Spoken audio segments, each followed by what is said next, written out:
Thank you very much. Hello, everyone. I'm actually quite humbled by being asked to be part of this event. Thank you very much for your time in advance that you are, are giving me. Uh, I I'm actually quite. As I get older, I feel more as a human in making. You know, I feel that my thoughts flows all the time. My beliefs are questioned all the time by myself. So uh, today, what I'm going to share with you is today, and tomorrow I might feel totally different, and I might be somewhere else, and that's life. So I will. I was asked by Lalit to be part of this, and I thank her for this as well. It's great to know that people are coming together the time of these hard times. Um, I would like to ask you to, if you're comfortable, to turn on your cameras so that we can all be together in one room virtually. If you're not comfortable, you don't have to.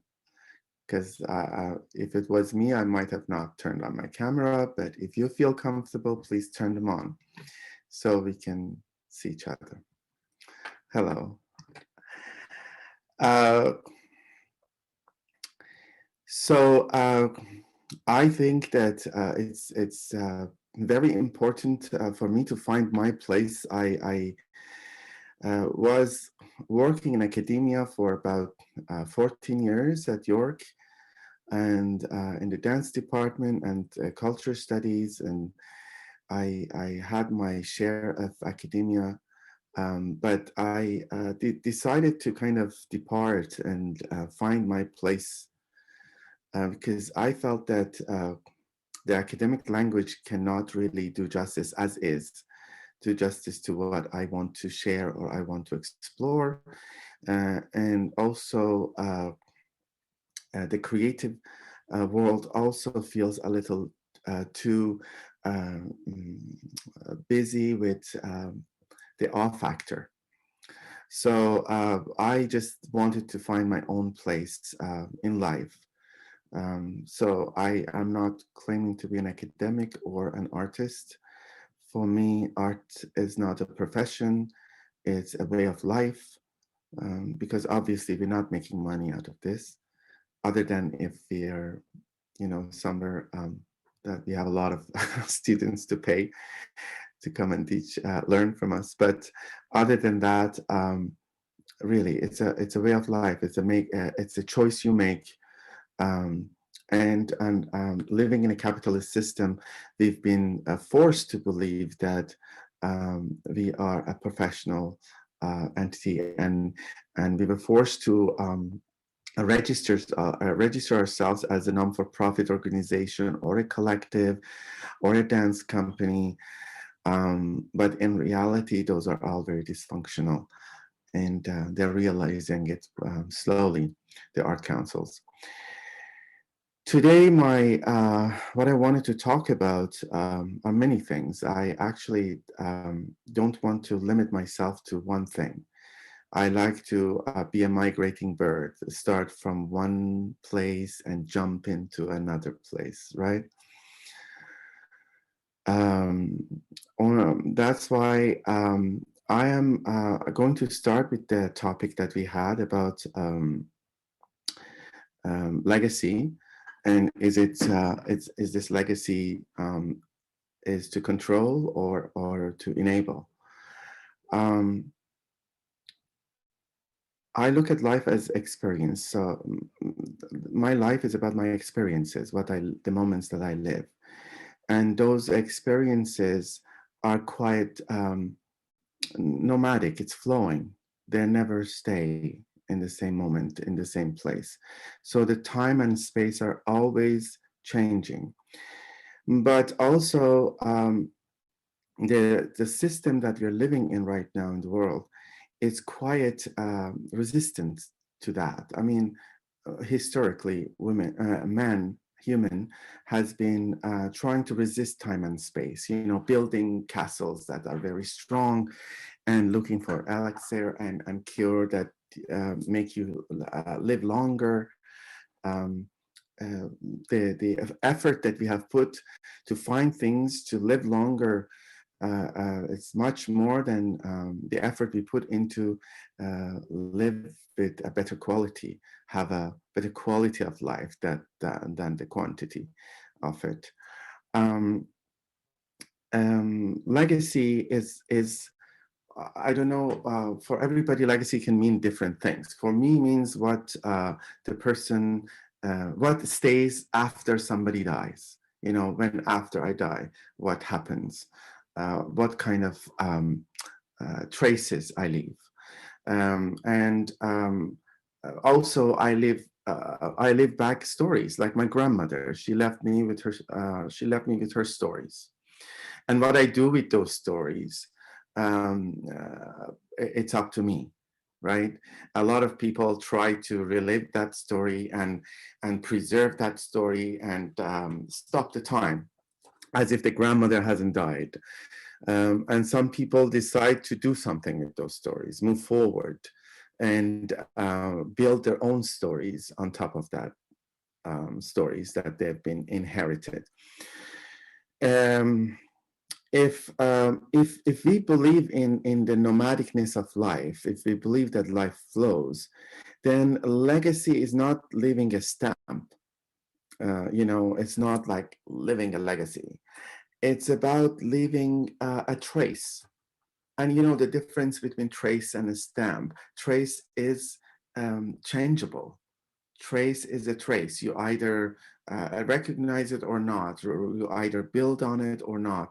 You either be inspired by it or not. But you don't have to follow the trace to be inspired by the trace. Maybe the trace can inspire you to go another way or look for an alternative way of being.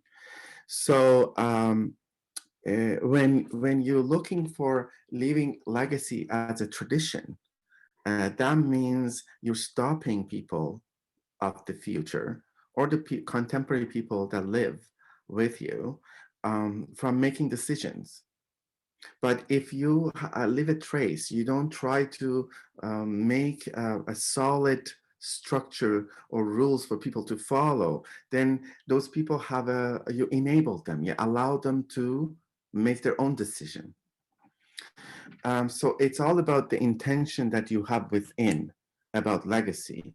Are you trying to are you trying to nail your stamp, you know, after you leave, or are you trying to leave something behind that is meaningful?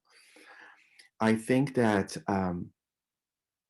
I often think about rights and responsibility. You know, we always think about what's our right. It's our right to do this. We are striving to get our rights. We have to be free.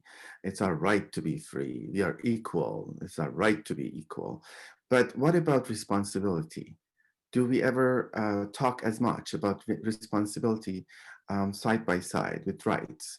Um, my experience in living in Canada for last 35 years is that whenever people give me my rights, I should be worried, because when they give you some rights, that means they want to marginalize you. They don't want you to be involved. Give me responsibility, because if you give me responsibility, I will have rights. So I think it's very important to, as an artist, for me to acknowledge that responsibility is something that I need to achieve. The trace is something that I need to leave behind, and legacy is not it's not it doesn't belong after my death. It's actually we need to be living legacy every day. We need to try our best, and obviously we can't be a complete human being, otherwise we'll be enlightened, um, but we can do our best, and know that our intentions are good. um, So if I have decided in my life to leave a trace and be an enabler rather than a controlling or creating tradition, um, then and I want to focus on responsibility and decision making. I want to give myself the right to make decisions, and you have that right when you have responsibility. You make a decision when you feel responsible, when you can take responsibility.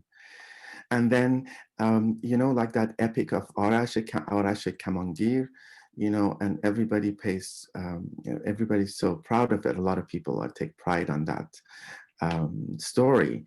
And to me, it's quite odd.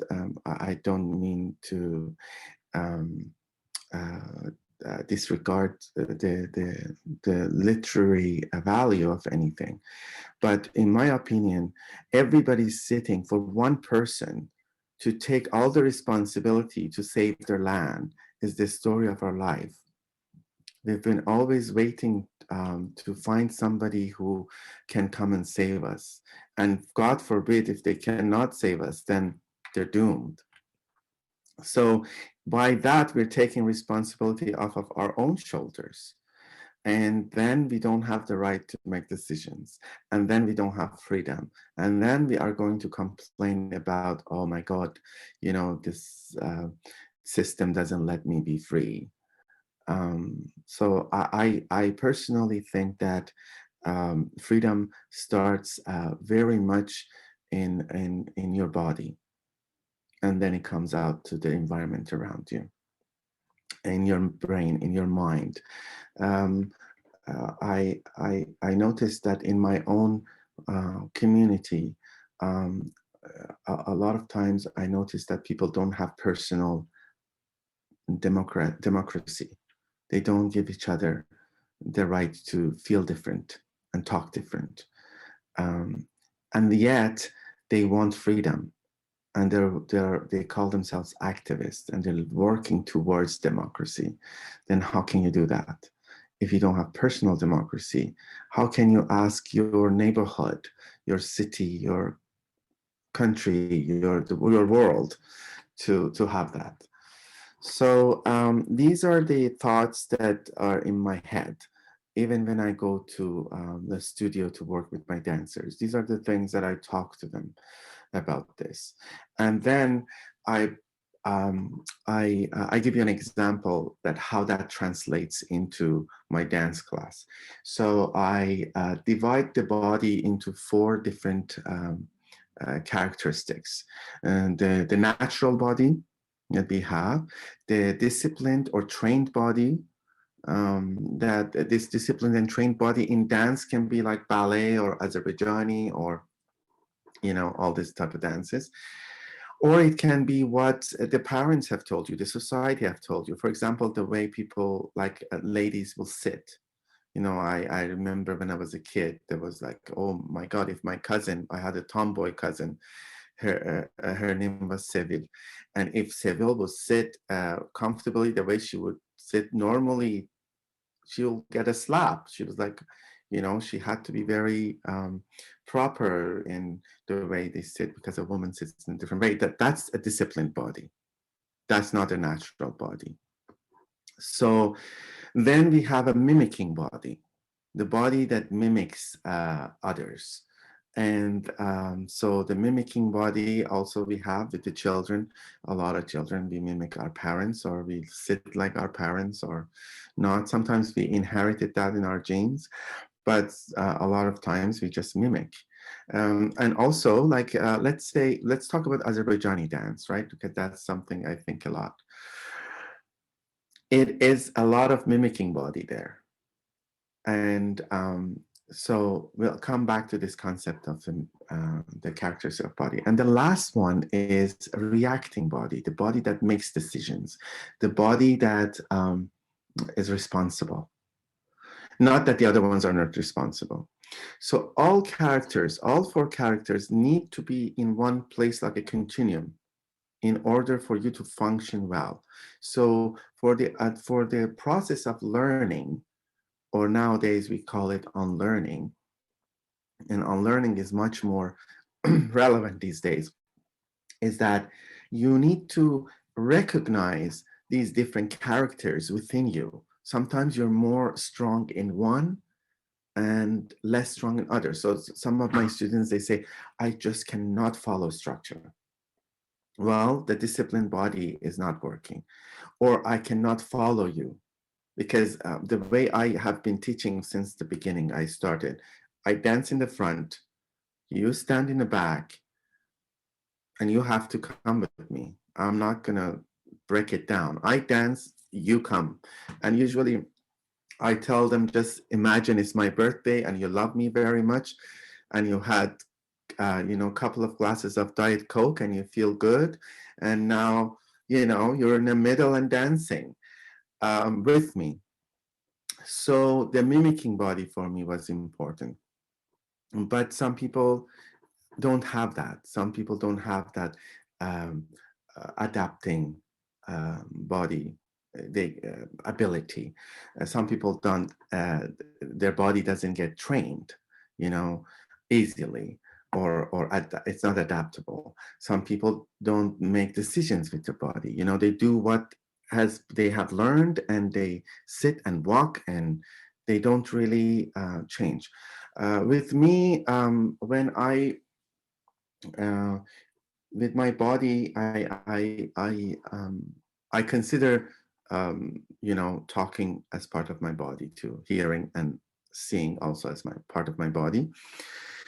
For me, for example, when I go to Uzbekistan and I call my mom from there, and I'm there for like 2 months, then she start talking, and then I call and talk to my mom and say, so Nejasis, Nakalisis.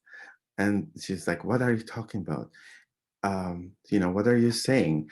And I'm using words of Uzbek words into Azerbaijani in 2 months. Like, how can you forget your language and replace it? But I mimic. My mimicking ability unconsciously is high. I need to invest on the other ones, on natural, disciplined, and decision-making body. So what I do in a dance studio, I'll ask them to recognize these different elements, and I ask them. A lot of my dancers have problem because their strength is disciplined body, and when they start dancing, he's a ballet dancer, or he's a modern dancer. He has such a huge accent in what he does, which is beautiful, but it limits him or her. I'm working lately with a group of men. That's why I say him all the time. So I think that, for example, with Azerbaijani dance, a lot of people have uh, have known dance through films, from videos, and things look bigger. If you're a very good dancer, you don't have to bend backward. You just have to just kind of have an intention of bending backward, and it just looks like a huge bend backward. So then when people watch that video and start duplicating it, they exaggerate it. They totally exaggerate it. um, or the fact that we are always, right now, there is a fever, I think, in in Azerbaijan, especially in the South Azerbaijan area, of Georgian and all these Georgian dances, and which is fine. You can do any dance you want to do, but don't claim it to be your cultural practice. Don't claim it to be your heritage. Once somebody invited me to his house, and uh, showed me this video of Georgian dancers, and then he has typed Azerbaijani dance something under it and put it online. And I was shocked, and I said, "Wow, you're proud to show this to me? You don't have your own heritage. Like, why do you have to pretend you're somebody else?" Um, Anyways, so I think that the different characters of the body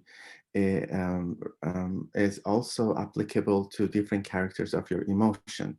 You have your natural emotion, you have your disciplined emotion. So when to feel hurt. Like right now, I think most of the teenagers are disciplined. They use their disciplined emotion because of all the sitcoms and all the things that they see online, the way people talk, the Gilmore Girls, after the Gilmore Girls, everybody start talking like, and so there are different things that influence mostly the media, that influence your emotions. So we don't have that emotional intelligence as much as we have. We have concentrated on our mind intelligence so much that our body and emotional intelligence has been forgotten.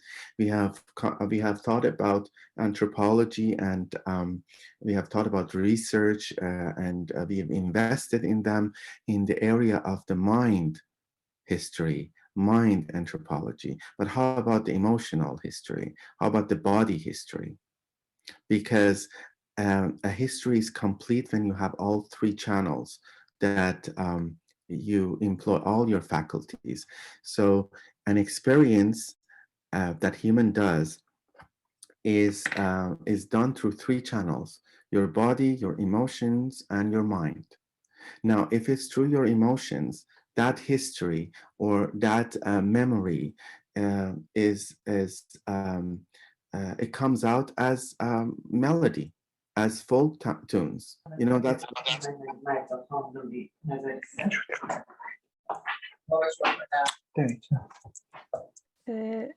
Please go ahead. You are on mute, Sashar. Sorry, I was. Sashar, unmute yourself. No problem. So that's why we have a lot of problem with our history. We have a lot of problem with our identity, and that's why everybody can come and start influencing it in a different way, because it has how you say it, yetimdir, yatim, and it doesn't have it's as a foster kid, and anybody can come. That's why we have a lot of people, like a lot of housewives from America and Europe dancing different dances. Like, this is an Afghan dance. She has a company of Afghan dance. And then you go to Afghanistan, there's no dance like that. She gets her skirt from India, and she gets her scarf from Turkey, and then she puts it together like a gypsy, and then she says, this is the Afghan dance. And then she goes between and she dances amongst the Afghan men, and of course Afghan men will say, oh, you're so beautiful, you dance so beautifully, and then she becomes the cultural icon. But the problem is, this is our body history we are dealing with, right? It's like you're changing your history book, which I hope you will. But we will change our history book. It's the same thing as if you're compromising a history book. When you compromise the music, you're compromising history book. I'm not a traditionalist, obviously, of my work, but I believe that I'm a tree. I have roots that needs to go deep in the earth to get more nutrition for me, so that I can grow thicker and taller, so that I can have fruits. So I believe that this is all one system. And this idea of modernity that has been introduced to us has been so wrong for me. Maybe for other people is right.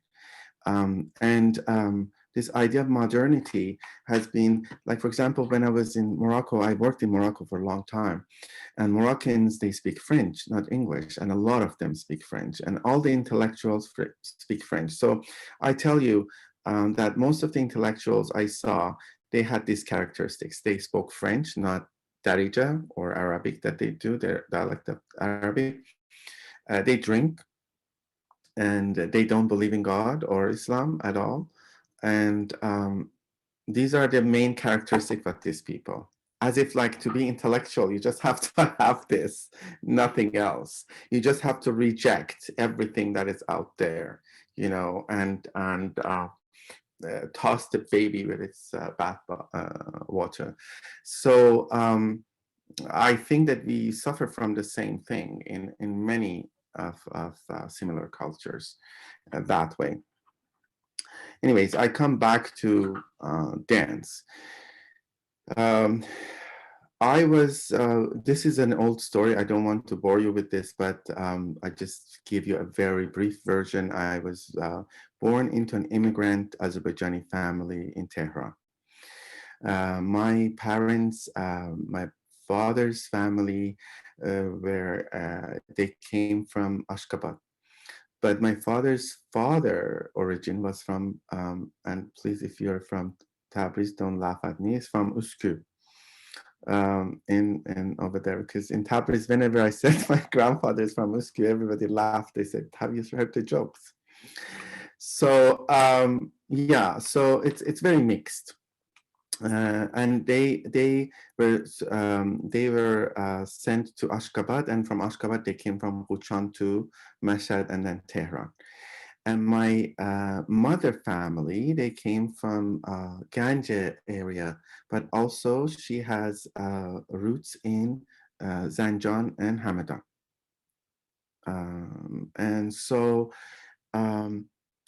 it's quite diverse. But I knew that there is something different, because when I was growing up, I would hear from the ladies talking sometimes that they would say, like, if you had a marriage with another family that they were not Turki Muhajir, there would always be these rumors that, oh, somebody's aunt, she's like 45 years old and she got up and danced in the wedding, she's not very, I don't know, how to say Güngüldür. I don't know how to explain that in English. And I could see there's a difference. Like for us, there were like most of the family had to do with dance and singing, and the ladies had a drum, and nobody cared. Everybody danced with each other, old or young. So I knew that there is something different growing up. And then my grandmother was 90 something years old, and my parents would leave me with her in her little room on this carpet she brought with herself from her father's home in Baku. And then she would have this bamboo fan, she would yell pick, and then she would just kind of, this yell pick was her kind of, she looked like a conductor. She would, like, when she tells the story, she'd draw the architecture of the house with the yell pig, and then she would talk, and like I would tell her to go or come back. And so there was a lot of movements in her storytelling.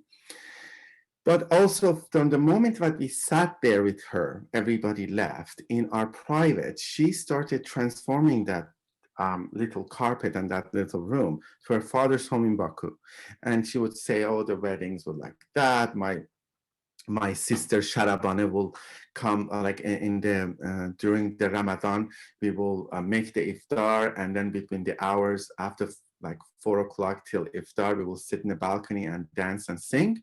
And then we will all wait for my sister Sharabane to come to enter the how you say it, the terrace, and she was very tall like the cypress trees, and she had these dangling earrings that will keep her on the ground, otherwise she will fly away. So these type of talks was so visual, visually it was so appealing. So when I'm retelling these stories to you, I don't remember the words. I remember the kind of a movie of it, So I made a movie as she pictured it so well for me that I have made a very colorful movie of this images. So I know I can see in my mind her father's home and Sharabane and the dangling earrings and all that. So what she was trying to do, because she wasn't speaking Farsi and everybody was gone and she was alone and old in Tehran, she didn't know who to talk to. She also had only me. So she kind of transported us to somewhere else, and we had such a good time until like afternoon, till my mom come back. She used dance and storytelling and music, because she had her gaval and she would sing, and then she put the gaval down and she started dancing with her upper body. And she was very old. She would sit on the floor, and she made me be her legs. And then she would give me every day, if I dance, if I be here in her if I be her legs in her dance, then she would give me a sakız.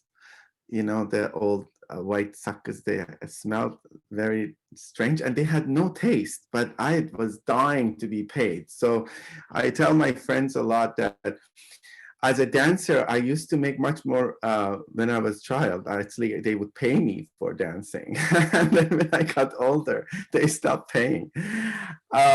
So then she would, direct me with her head, to turn, to come forward, to go back, like that.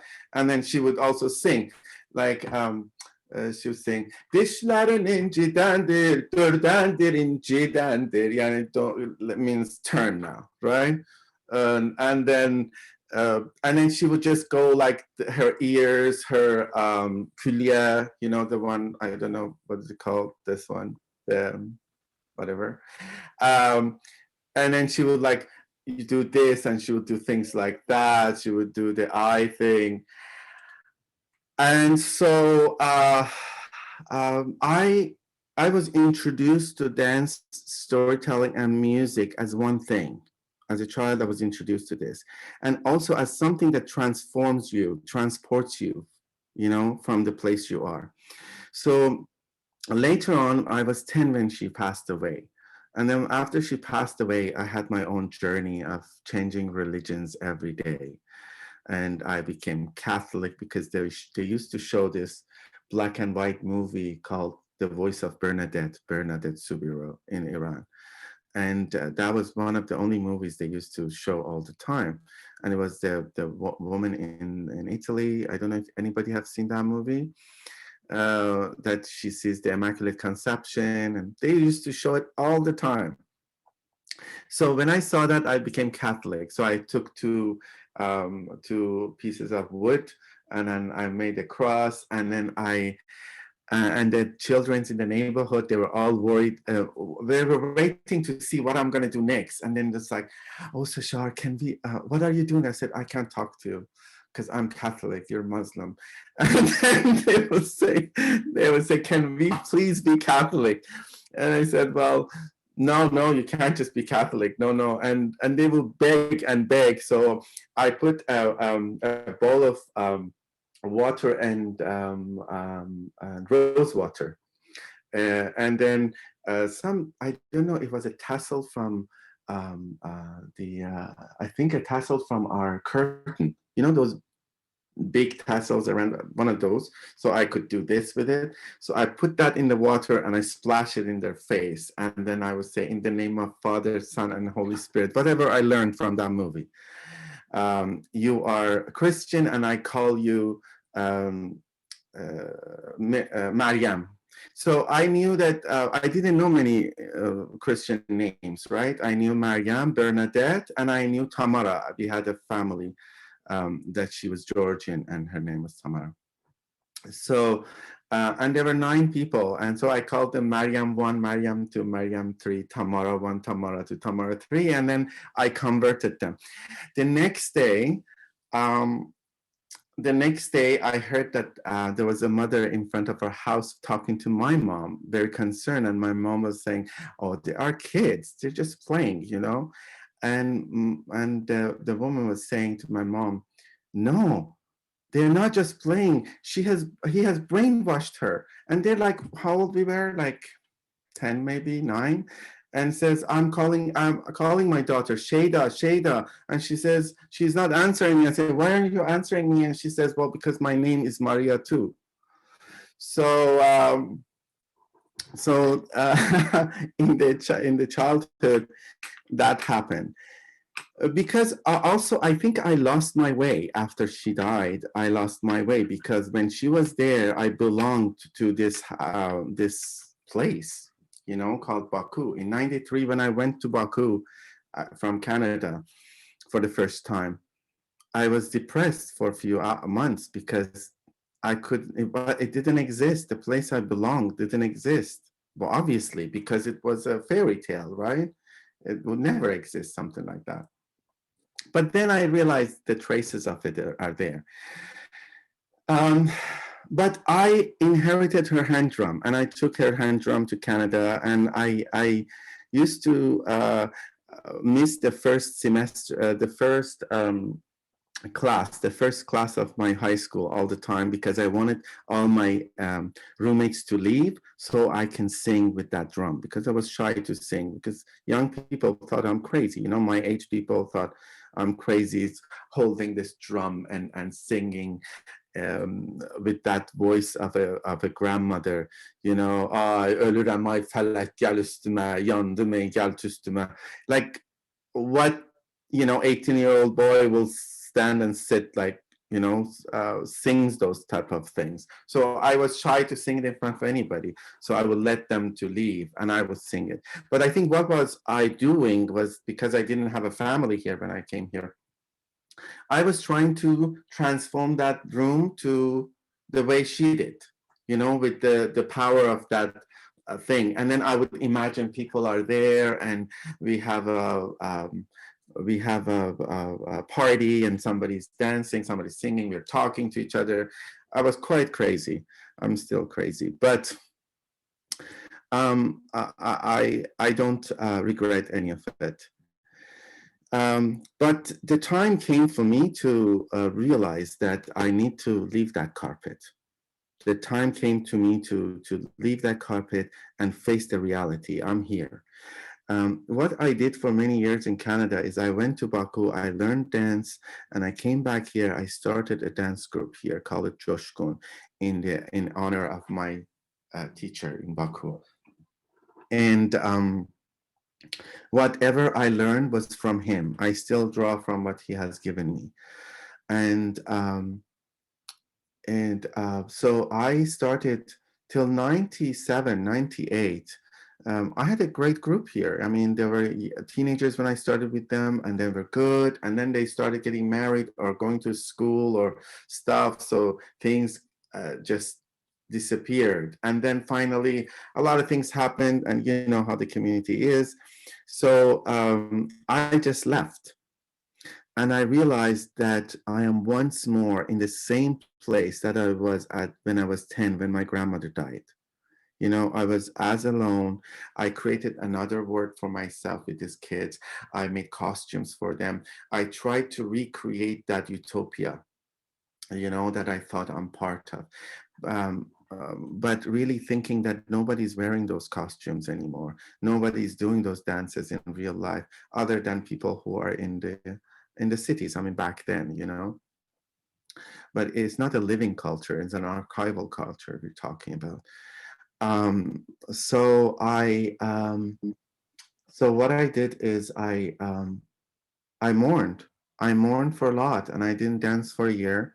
And then I started going to culture studies, and I started culture studies. And through culture studies, I did some dance classes and at York, and I started meeting other artists, and I started doing collaborations with them. So I did collaborations with them, and after that, I started touring Europe. And with that idea of liberation that I had to do whatever I want to do, because this is me and this is my vocabulary, I don't have to present a culture, I just have to present me. So I went and went through that part in Europe. I used to make a lot of money because they just, I used to teach in a lot of dance schools, and some of them were belly dance schools, and these ladies have a lot of money to pay for dance, you know. And I was young, I looked dark and you know, look Eastern man in Europe. I think that was a sell back then. So I used to make a lot of money teaching there and performing. So I will take that money and not come back to Toronto, but go to Mongolia and then go to other places. Um, but I wanted to find the roots. So I said, I'm going to start from Mongolia and then come all the way back to Azerbaijan and see where all this coming from. So in 2004, I started teaching at York, and then I realized that I want to find some ways to create a structure, a syntax for movement that is more than just the traditional dance that we have with their vocabulary. So I realized that, okay, so we have a very rich poetry or literature. We have a very sophisticated music system. Why not dance? So I thought if I refuse to those things, I might be able to find my way. So then I started studying Mugham, the structure, and then I contacted Alim Kasimov, and started going to Azerbaijan and working with him since 2004. And I chose him not because back then he wasn't that famous either. He was famous, but it wasn't that famous. But he was different because his CDs came out, and I saw what he can do within the right framework, what he could do, how he could push the boundaries without compromising. I mean, the traditional Mughamist might think differently, but I think that he's very true to what it is. I think he has the right to do it because nobody can, not nobody, but he's one of the foremost singers of classical Mugham, as is. And he mastered that, and then he started pushing the boundaries. He didn't push the boundaries because he couldn't sing it that way. There's a difference between the two ways, right? Some people start the new way because they cannot follow the traditional way. But he could. He was one of the best, if not the best, in singing Mugham. So then he pushed the boundaries. So, and also he was open enough to do that. So he was open enough to accept my proposal. And we started that project with Dance of Mugham. And for many years, I wanted to create something much of a legacy with Dance of Mugham. I wanted to create a dance maktabe, as a school of dance. And Sashar would be, doing a school of dance. And I'm 52. I'm not really impressed by those things anymore. I pay I try to pay less attention to my ego. And I don't have those ambitions of leaving a stamp and being Sashar with the Dance of Mugham. But I want to introduce new things. Yes, I want to be heard. I want to be able to find people who can benefit from my experiences, and I can benefit from their experiences. Yes, I want to do that. But I lost my, I should say, my urge inside to become a famous dancer, dancing on a huge stage right after my performance with Alim Kasimov in 2012 in Toronto. And if people who have followed me have seen that after that performance, I've never danced on a big stage. Never. I always dance on an intimate stage because I believe in that intimate stage, because the stage that I opened my eyes to was my grandmother's carpet, and we were sitting down. And that's why we have confusion in our dance. I was talking to one of my very, very beloved friends, old friend, Khanlar Bashirov. He is a dance artist from Baku yesterday, and I was talking to him about this. I said, well, we We are people of the earth. We sit on the earth. We eat on the earth. We have a carpet that represents home for us. You know, I don't know now, but when I was a kid, the dowry, the first thing at the dowry would be carpet. The house has to have a carpet, right? Not the hardwood floor. So the people who have that much connection to the earth, how could they dance like a so balletic on stage? You know, on their toes, up, shoulders up. It's like, why are you flying? When you look at the archival videos, you see them all down. I mean, yes, you're rising as you are landing, and you are sinking as you're rising. I mean, if the dance of Azerbaijan, as I believe, mainly is an imitation of two animals, eagle and deer, then you have to be, you know, rising like an eagle and sinking like a deer. You know, you have to be on the earth. And so the system of dance and the system that everybody's following it has been challenged by this idea of ballet. The Bolshevik ballet has confused. So the body warms up in ballet, which is up and right, and then dances Azerbaijani, which is really down to the ground. You know, so this by itself is brings a lot of confusion to the culture, to the history, to the identity. As an artist, I believe that my identity is not a product. I can't tell you who I am. It's a process, always in making. You know, I always honor this saying.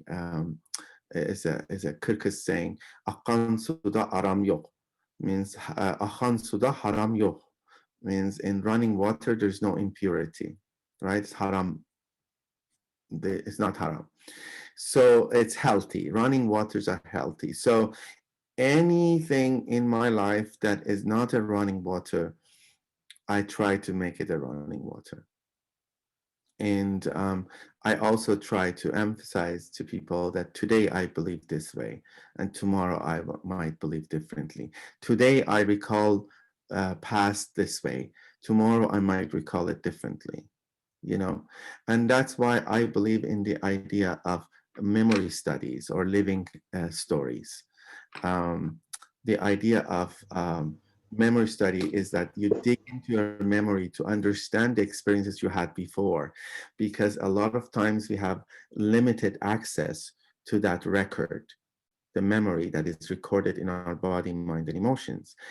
If we dive into it and try to dig in more, we will understand more about what happened that day that I met my friend and she shouted at me. Then I took it so personally. Maybe there were 5 more people behind me and she was shouting at all of us, but I took it personally. Maybe she was shouting at somebody else. Do you know what I mean? So the memory, the limitations we put for memory, it really influences our decisions. So for example, the decision that I make now is about my past. My past is influencing my decision today, right? That disciplined body. So when people say, oh, past is past, you know, it's a new day, you have to look forward. Well, past is right now. It's not linear. You know, past is living right now. But how it lives right now is up to you. If it's controlling every decision you're making, past is present in the now. And past is determined the future, right? Your ambitions are driven by your past. So the more what you call it, the more solid, the more confined, the more orthodox your past is, the more solid traditions you have, the more the less possibilities you have for the future. That's what I want to say. Again, I'm not anti-traditionalist, and I'm not a traditionalist. I just don't make a conclusion. I don't believe in believing. I believe in wondering. this is what I learned from my life. And I am sure there are so many other wise souls out there that lived longer or lived fuller, and they do believe in a different way. But that's how I believe at the moment, you know, to my own capacity. I don't know how we're doing with time, and also I don't want people to fall asleep. So I wanted to show you some videos, but I first want to check with Lale. Lale Jan, what is going on? Sure, go ahead. You can share videos. Yeah. Okay. And I'm so excited, and I really loved your stories. I don't think people fall into sleep. I assume they enjoyed it the way I enjoyed. So please go ahead. Go ahead. Share the videos with us. Thank you. So I did a work called Solos of My Life. This production was 50 minutes, and it was made from all these different solos. So I approached all this. I used to work with older ladies in dance a lot, you know, because I wanted to access my grandmother through them.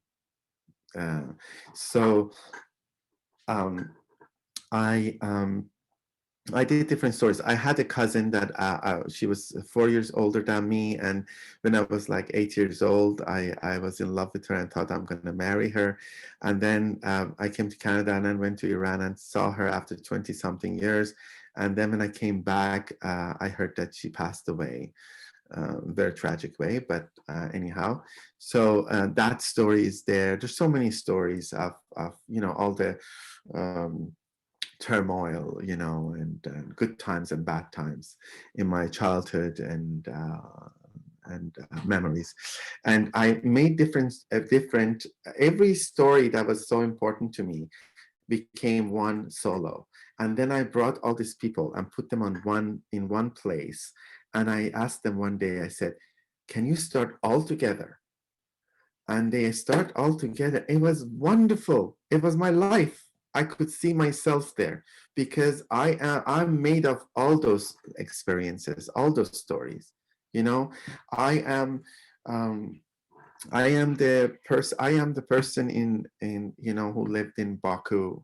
I'm the person who were born in Tehran. I'm the person who migrated and ran from the mountains to Iran, and I'm the person who came to Canada. I'm all those people, right? So it was just fantastic. So I want to show a little bit of that video to you. I've used the Khan Nanam poem by Shahryar in there with his own voice, because I know everybody is so connected to that, and for me also it's very, very important. So let me see, I can share. Okay, so let's see, in solos of my life. I just scanned through it for you. So started with this.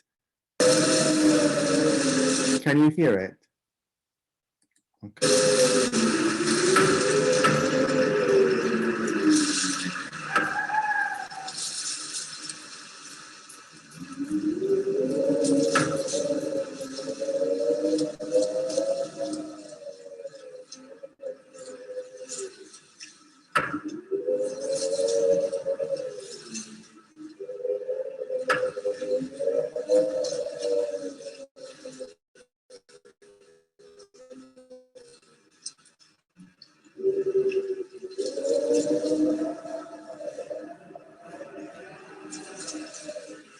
The idea of this black skirt on the floor coming up is from my grandmother's stories. She had something she would say, and I haven't, I've asked other people if this is an expression.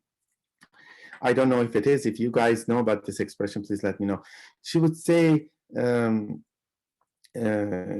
manachak dustuna," means somebody died. You know, like she had somebody of her people that she loved died. Dil masalan, what's the name of that woman? Forgot. Anyways, it's like blah blah blah. like Hacca Hanım Garatuman çekti üstüne, means that she pulled the black skirt on her. So that means somebody died from her, people that were close to her.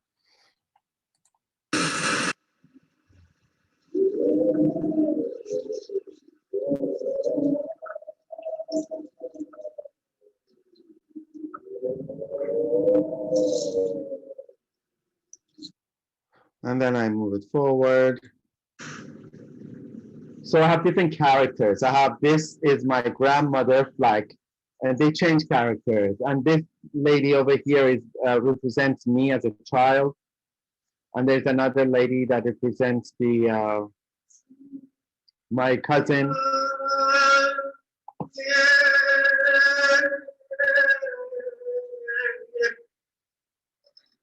Now, I want to talk about something very important for me to share with you. I think this is very important for me to share with you. The idea of singing. I believe that like dance, singing also has departed from everyday life for us. It has become something very, very technical. So people are trying to, so, you know, not everybody can sing anymore. You have to be a singer. You have to be a good singer. If you can't sing, don't sing.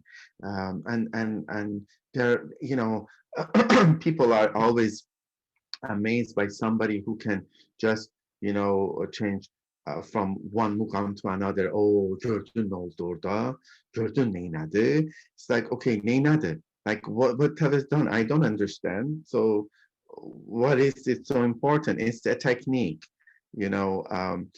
I preferred my grandmother's singing and my aunt's singing to any other person that sings, because like Sara Gadimova, I don't ever want to listen to her. You know, I respect her very much, but her voice is not in my ear when I think about a song, you know. Rubaba Muradova, sometimes some songs I can't listen or remember by anybody else than her, you know. So it's that thing, it's that breath. It's the difference between when people talk in the cities more, you know, especially in some cities, they will say, "Bala kurban oldum, gel buraya." Or, but what I'm used to is, "Bala, sana kurban oldum, gel otur da." You know, that that sound, that breath in when they say it to you. That is what that's their legacy that they're transferring to you, not you know, their how you say it, the things that they transfer by words. The most important things are transferred by breath. So anyway, so I have given myself the right to sound and sing in my work, not as a singer, but as a human, and I dance not as a dancer, but as a human.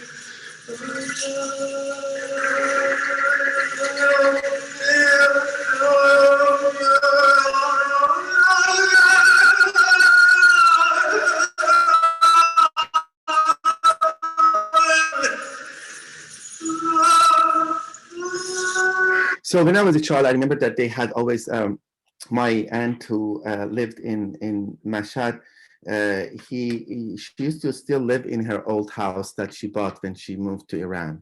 She was a teenager when she moved to Iran, and she was a teenager married. And she had a sandakhana. She had like a walk-in closet, you know, and she had a carpet that covered it, so nobody knew this is. If you come in, you have to go through the carpet, and then she would, excuse me, they all had a drum, and whenever they were alone, they would go to that sandakhana so nobody hears them, especially in Mashhad, because Mashhad is very religious, so they couldn't be heard. So they would go to sandakhana, and then she would play her drum. And I was a kid, I loved it, and they let me sit by them. And she would sing, and she would cry, and she would, sing and cry for her son who was in Germany and she hadn't seen for a long time, or some I don't know, the many other things that she didn't tell me because I wasn't an adult probably. So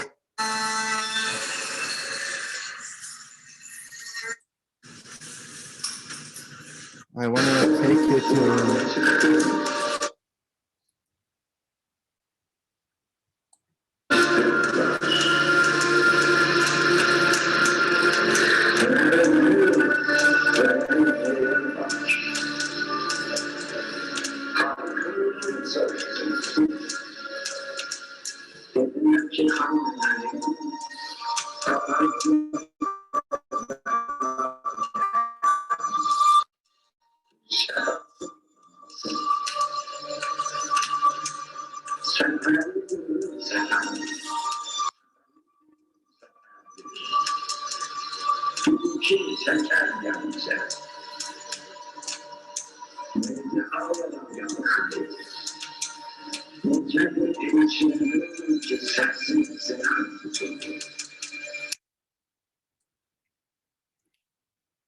I'm just going to move more forward. Excuse me. There's a section here. This is like how I would imitate my grandmother. So I'm the one in the green, supposedly, and that's my grandmother in the front.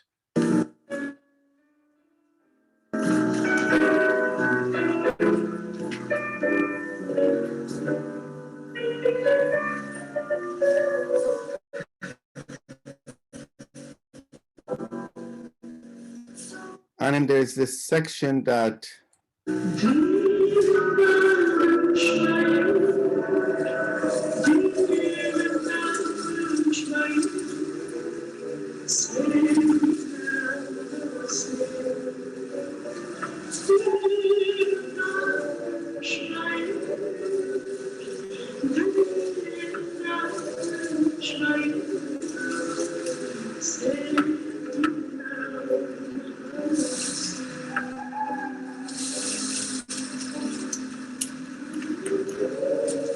this was partially for my cousin who passed away so early.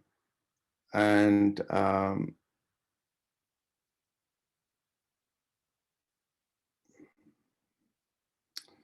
just going to go forward to a section here. This is part of my memory of my grandmother singing for me this song.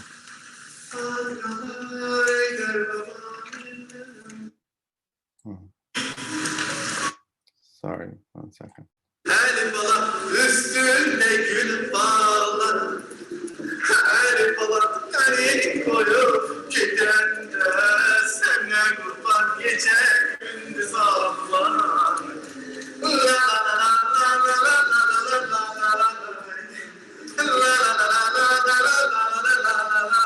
I can't tell you how beautiful she was when she was singing this song for me.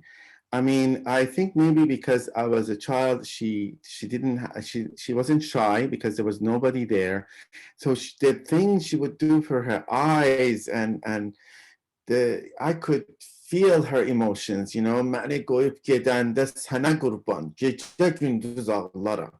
You know, I would totally, 500% I believed her because it came from like her bones, you know, what she did, what she was singing.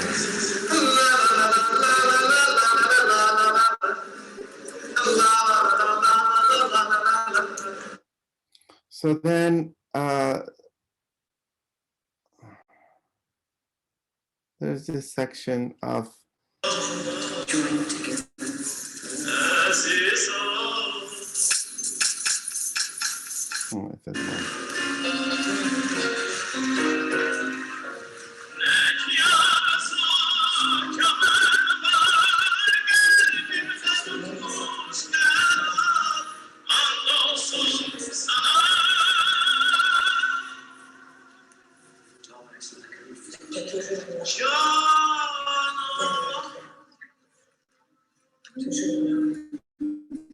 So now the green character was here, my mother, and all the things I've seen her sacrifice in life, you know, as a child. And so that was that part of the song. And there's one section I want to show you before I stop this video, is when she was teaching me to be her legs, let's say. Okay.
And then there's this section. So here I switch. I become my grandmother, and the lady in green is me as a child.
This is her death.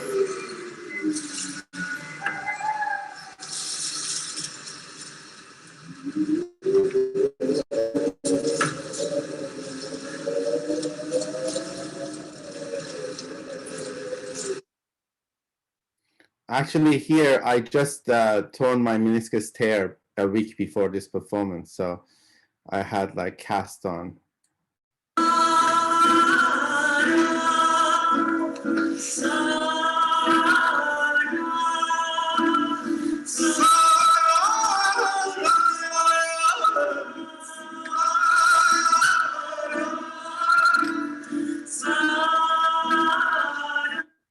There's this section here. Let's see if I can find it.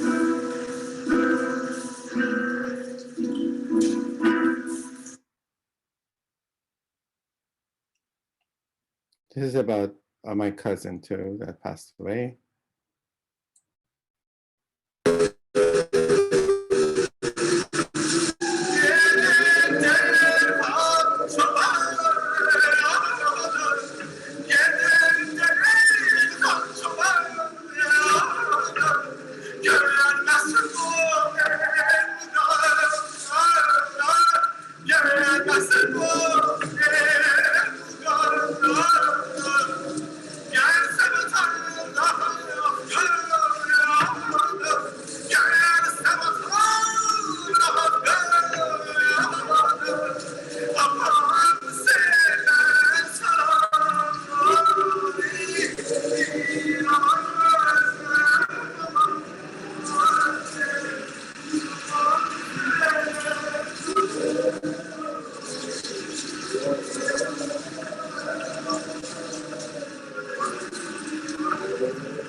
Okay, sorry. I also was watching, reminiscing, because I haven't watched this for a very long time. Yeah, this is part of my story. In conclusion, I believe that I wanted to today not follow my notes necessarily. I have my notes right here.